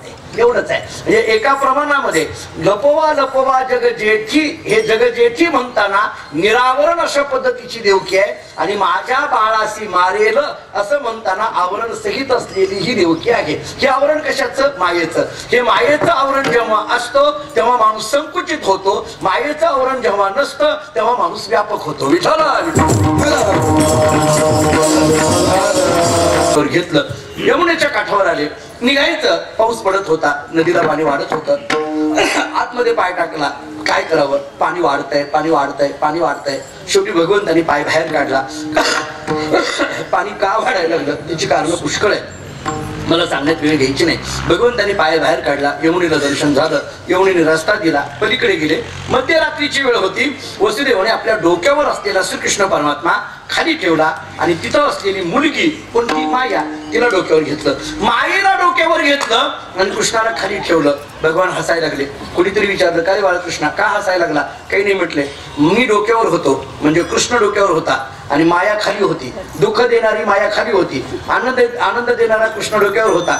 पण माझ्या वडिलांनी काय केलं, मी चांगला आनंद देणारा मला खाली ठेवलंय आणि दुःख देणारी माया डोक्यावर घेतली. जर ही फजिती माझ्या जन्मदात्या पित्याची झाली असेल तर बाकीच्याचे काय होईल? बाकीच्याचे काय होईल? मायेला डोक्यावर घेतले निघाले. आता ऐका, यमुनेच्या काठावर आले वसुदेवजी. आता पलीकडे जायचं कसं काय? डोक्यावर माया आहे, येताना कोण होता?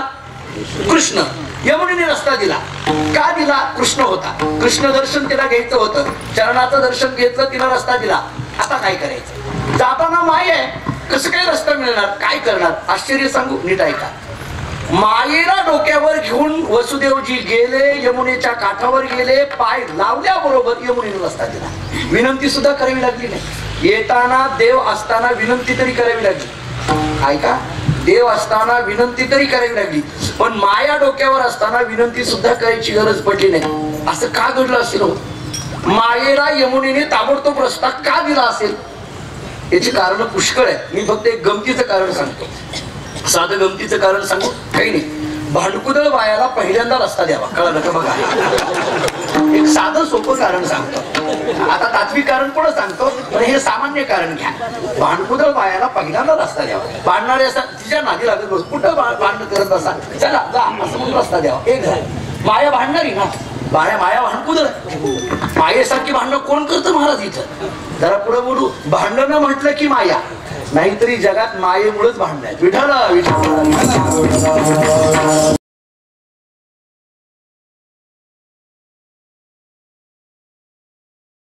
प्रापंचिकाचं काय घेऊन बसला? मायेमुळं सगळं जग मायेने व्यापलेलं दिसून येतं. आणि मग अशी माया डोक्यावर आहे, हिला कुठं नादी लागा म्हणून रस्ता दिला. एक. आता दुसरं सांगतो, ऐका. भगवान श्रीकृष्ण परमात्मा माझ्या वाळवंटात यावी आणि भगवंताने इथं काही लीला कराव्या, इथं काला करावा. यमुनेला वाटायला लागलं जो कृष्ण इथून आतमध्ये गोकुळात गेलाय तो कृष्ण माघारी आला पाहिजे. इथं वाळवंटात माझ्या काला करायचा आहे, पण माझ्याकडे कृष्ण कधी येईल? मी जर निरावरण झाले तर येईल ना, माया विरहित झाले तर मी येईल ना. यमुना विचार करते, मायेला जर मी इथंच अडवून ठेवलं तर कृष्ण येणार नाही का? कारण जिथं माया आहे तिथं कृष्ण नाही, जिथं माया आहे तिथं परमात्मा नाही ना, येणार नाही. मग मायेला पहिलं हाकलून दिलं पाहिजे. यमुना विचार करते, हिला पहिलं बाहेर काढून देऊ म्हणजे कृष्ण परमात्मा माझ्या वाळवंटामध्ये काला करण्याकरता येतील, म्हणून मायेला रस्ता दिला. असा एक विचार करा. आणि जरा आणखीनच सामान्य पद्धतीने बोलायचं झालं, कृष्णाला येताना विनंती करावी लागली. कृष्णाला येताना वसुदेवाला विनंती करावी लागली, यमुने रस्ता दे. माया घेऊन जाताना वसुदेवाला विनंती करावी लागली नाही. याचं कारण आहे, एसटीच्या प्रवासामध्ये महाराजाला जागा देण्याकरता विनंती करावी लागते, पण दारुड्याला विनंती करायची गरज नाही. संप्रकार त्याला लोक लगेच जागा देतात. त्रास देणाऱ्याला माणसं लगेच रस्ता देतात, त्रास देणाऱ्याला लगेच हे केलं जातं. माये यमुनेने विचार केला, हिच्या नादी लागण्यापेक्षा हिला पहिलं बाहेर काढू म्हणजे मी निरावरण होईल आणि कृष्ण भक्तीचं सुख मला भोगता येईल, म्हणून रस्ता दिला. दुसऱ्या दिवशी बातमी सगळीकडे कळाली. गवळण म्हणते गवळणीला पुत्र झाला यशोदेला. सगळ्या गवळणी गर्दी करायला लागल्या. काही गोपिका धावत निघाल्या. भागवतामध्ये भाव असा काढलाय, धावत जात असताना त्या गोपिकांच्या डोक्यातून फुलं खाली पडली. ऐका, फुलं खाली पडली. खाली पडलेल्या फुलाला उचलण्याकरता एक गोपिका खाली वाकली. वाकल्याबरोबर त्या फुलालाच वाचा फुटली आणि त्या फुलाने सांगितलं, गोपिके मला उचलण्याकरता थांबू नकोस. ऐका ते फुल काय बोलताय. गोपिके मला उचलण्याकरता थांबू नको का? तू कुठे निघालीस? कृष्ण दर्शनाला. कृष्ण दर्शनाला जात असताना मला उचलण्या इतकी वेळही तू घालवू नकोस, कारण तुला कृष्ण दर्शन घ्यायचं आहे. कृष्ण दर्शनाला जाताना मला उचलण्यामध्ये जी वेळ तुझी जाणारी आहे ती वेळ जाणं म्हणजे माझा कृष्ण दर्शनामध्ये अडथळा येण्यासारखा आहे. मला ते पाप लावून घ्यायचं नाहीये आणि म्हणून गोपिके तू मला उचलण्याकरता थांबू नको. एक. आता पुढचा भाव ऐका. ते फुल म्हणायला लागलं, गोपिके मी तुझ्या पायाखाली आहे ना, हेच योग्य आहे. ते फुल म्हणतं, गोपिके तुझ्या पायाखाली आहे ना तेच योग्य आहे. तू मला उचलून डोक्यावर घेऊ नको. का घेऊ नको? ज्याला कृष्ण दर्शन झालं त्याच्या पायाखालीच राहायचं असतं, डोक्यावर राहायचं नसतं म्हटलंय. ज्याला कृष्ण दर्शन झालं त्याच्या पायाखाली बोलावलं द्यायचं, डोक्यावर थांबायचं. गोपिका धावत जाते. सगळ्या गोपिका कृष्ण परमात्म्याला पाहतात. काय ते रूप भागवताने वर्णन केलंय. त्रिभुवन कमनम तमाल वर्णम रविकर गौरव रामवरम ददाने ओपूर्ण कुणा व्रतान नाब्जम विजय सखेर तिरस्तु मेनवद्या. आणि याच्यावर एकनाथ महाराजांचं भाष्य आहे. श्रीकृष्णाची या सौंदर्यापुढे लक्ष्मी बुलोनी झाली वेडे मदन पोटा आले बापुडे ते तर कोणीकडे इंद्रचंद्र.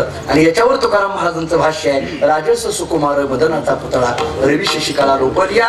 कृष्ण परमात्म्याचं दर्शन होऊ लागलं. अनेकांनी गर्दी केली. अनेक जण जेवढी चांगली माणसं आली तेवढी संकटे येऊ लागली. तो अगासुर आला, बकासुर आला, पुतना आली, तो महाबळवटा आला. या सगळ्या संकटांना तोंड देत देत भगवान श्रीकृष्ण परमात्मा घरामध्ये आता रांगायला लागले. तळवेतळ हात टेकीत डाव्या गुडघ्याने रांगत रांगता रांगता देव मोठे झाले. घराच्या बाहेर पडले. इकडे तिकडल्या गल्लीमध्ये जाऊन काही मित्र कंपनीला गोळा केलं. पेद्या सुदाम्या वडजा वाकड्या बोबड्या हे सगळे मित्र गोळा केले. सगळ्यांच्या तब्येती अशक्त होत्या. भगवंतांनी सांगितलं एक काम करा, तुम्हाला भरपूर खायला देतो, फक्त माझ्या माग या. याल तरी या रे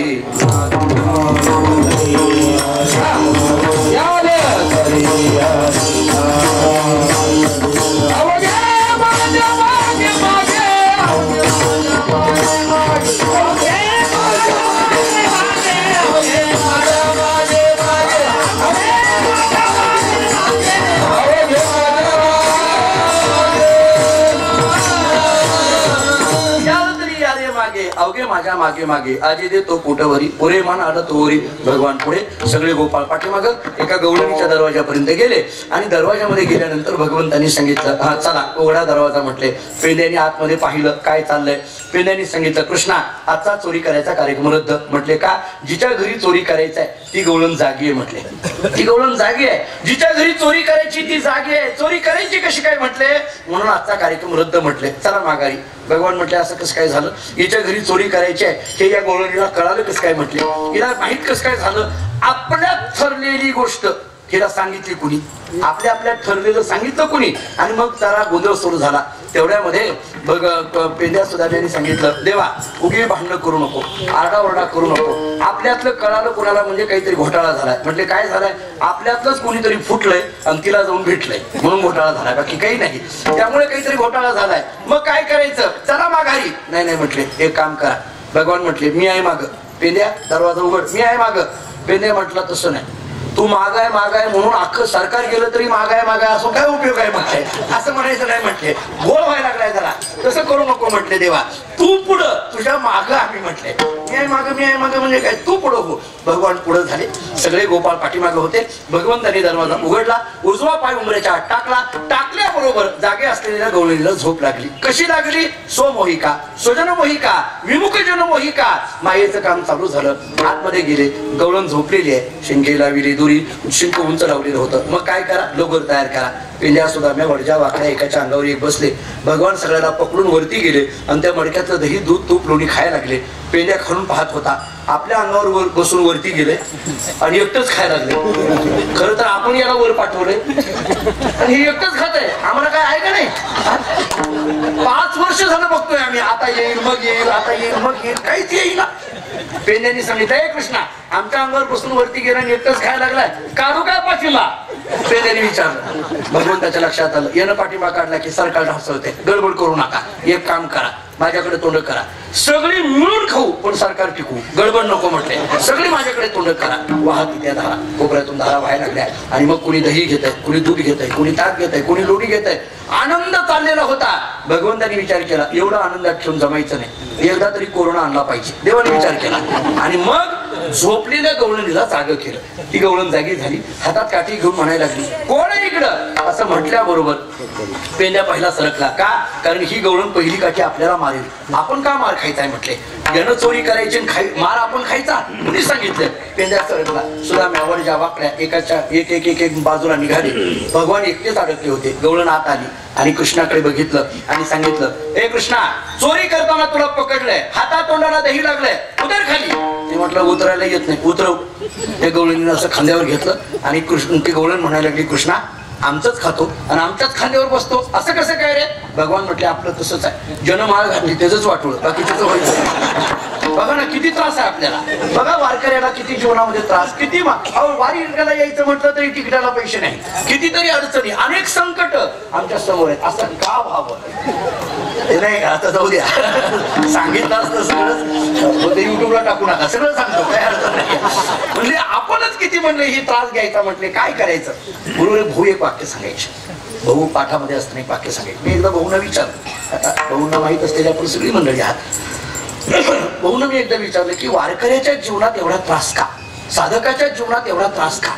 ज्याला परमार्थाचा सुतराम संबंध नाही त्यांचं मात्र बरं आहे, आणि आम्हाला किती अडचण येत नाही, किती एवढा त्रास आम्हाला का? भाऊनी इतकं गोड वाक्य सांगितलं. मला त्यांनी एका वाक्यात उत्तर दिलं, जो अभ्यास करतो त्याचीच परीक्षा असते, बाकीची परीक्षाच नसते. म्हणजे जो अभ्यास करतो, जो परमार्थामध्ये येऊन म्हणतो की मला परमार्थ करायचा आहे, भगवान म्हणतात मी त्याचीच परीक्षा घेतो, बाकीच्याचा संबंध नाही. का?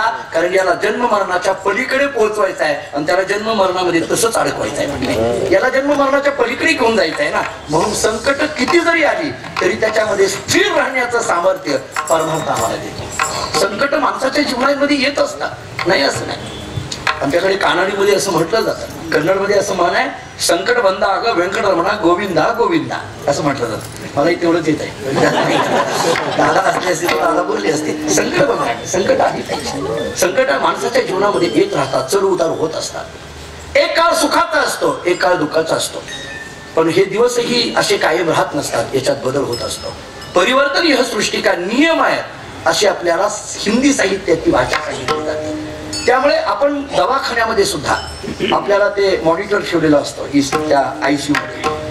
बघा तुम्ही डॉक्टर काय सांगत असतात, तो जो ECGचा मॉनिटर आहे का, तो सारखा असा खालीवारी ती रेष होत असते, आणि डॉक्टर आपल्याला एवढंच सांगत असतात की जी खालीवरी रेष होते का नाही ती बघत राहा. ही रेष खालीवरी जोपर्यंत आहे ना तोपर्यंत हा जिवंत आहे, ही जर रेष सरळ झाली की हा मेला. याचा अर्थ काय? माणसाच्या जीवनामध्ये सरळपणा आलं हे माणसाचं जीवन नाही, माणसाच्या जीवनात चढ उतार येणं हे माणसाचं जीवन आहे. माणसाच्या जीवनामध्ये होत, फक्त याच्यामध्ये आमची वृत्ती स्थिर राहता आली पाहिजे. आणि म्हणून मी एकच सांगेन, भगवद्गीतेचा 2रा अध्याय तेवढा वाचा, स्थितप्रज्ञाची लक्षणं तेवढी वाचा, किंवा ज्ञानेश्वरीतली एक ओवी. मी तर असं म्हणेल, नामदेवराय सांगतात ना, एकतरी ओवी अनुभवावी. कोणती ओवी अनुभवा, पण मी सांगतो ती तर अगदीच जवळची ओवी आहे. सुखी संतोषा न यावे, दुःखी विषादा न भजावे, लाभालाभ न धरावे मनाची. ही ओवी म्हणजे आपल्या जीवनाचं सार आहे. ज्ञानोबांची ही ओवी. मी तर असं म्हणेन, इथं आलेल्या परगावच्या मंडळींनी एवढी ओवी जरी घरी गेल्यानंतर वाचली, त्याच्या पद्धतीने जीवन आम्ही जगायला लागलो तरी पुष्कळ झालं. का? सुख आणि दुःखाची चढ उतार हे माणसाच्या जीवनामध्ये होत असतात, त्याच्यामध्ये स्थिर राहता आलं पाहिजे, मन स्थिर ठेवता आलं पाहिजे. आणि हे मन स्थिर करण्याचं काम कोण करतं? तर हे अध्यात्म आहे. गवळणीची तक्रार यशोदेपर्यंत गेली, कृष्णाने चोरी केली आहे, यशोदेने सांगितलं तुला आता शाळेत पाठवायचं. ब्रह्मविद्येचा पुतळा गाई राखी तो गोवळा, श्रुतीने नव्हे ते लिला, वेदा संकाधिका ते छंदे छंदी वेणुवाजे. गाई घेऊन देव गेले, गाई राखायला लागले. गाई राखता राखता काही खेळ खेळायला लागले. माझी वेगळी कोण कोण निवडा भिन्न यातून आपापणामध्ये मिळो एक खेळो एकाशी. खेळ सुरू झाले, आणि खेळ झाल्यानंतर काही गवळणी गोपाळांनी सांगितलं, कृष्णा आता खेळून खेळून झालेला आहे, खांदी भार पोटी भूक, काय खेळायचे सुख. म्हटले एक काम करा, चला वळू गाई, बैसू जेऊ एके ठाई, बहु केली वनवन, पायपिटी झाला शेण. सगळ्या गाईच्या वळत्या केल्या. प्रत्येकाला सांगितलं आपापल्या शिदोरी घेऊन या. कोणती शिदोरी आहे हो? प्रत्येकाची प्रारब्ध रूपी शिदोरी देवाच्या समोर मांडली. लौकिक शिदोरी वेगळी आणि अलौकिक शिदोरी वेगळी. काला 2 पद्धतीचा, एक लौकिक काला आहे, अनेक पदार्थ एकत्रित करणं आणि तो एकत्रित करून भगवंतानी वाटणं, हा एक लौकिक काला झाला. आणि दुसरा अलौकिक काला कोणता? प्रत्येकाने आपापली प्रारब्ध रूपी शिदोरी देवाच्या समोर मांडायची. का? भगवान काय करतात? एका जनार्दनी भोग प्रारब्धाचा हरी कृपे त्याचा नाश झाला. त्या प्रारब्धाचा नाश करणं म्हणजेच काय? आपल्याला आत्मज्ञानाची प्राप्ती होणं, जीव ब्रह्म ऐक्याची स्थिती प्राप्त होणं. आणि हा अभेदाचा काला, हा अलौकिक अशा पद्धतीचा काला आहे. भगवंतांनी त्या सगळ्या शिदोरी एकत्रित केल्या, प्रत्येकाला तो काला वाटायला लागले. आजीव ओसामरावती काला पाहावया येती देव विसरती देहभावा पुला किंवा उच्चिष्टा कारणी देवजळी झाले मासे अशा पद्धतीचा काला जो यमुनेच्या वळवंटात झाला तोच काला नंतर चंद्रभागेच्या वळवंटामध्ये झाला. एकचटाळी झाली चंद्रभागे वळवंटी माझा ज्ञानराज गोपाळा शिलाया वाटी आणि तोच काला आज आपल्या पंढरपुरामध्ये या सप्ताहाच्या रूपाने होऊ लागला. ज्ञानेश्वर माऊली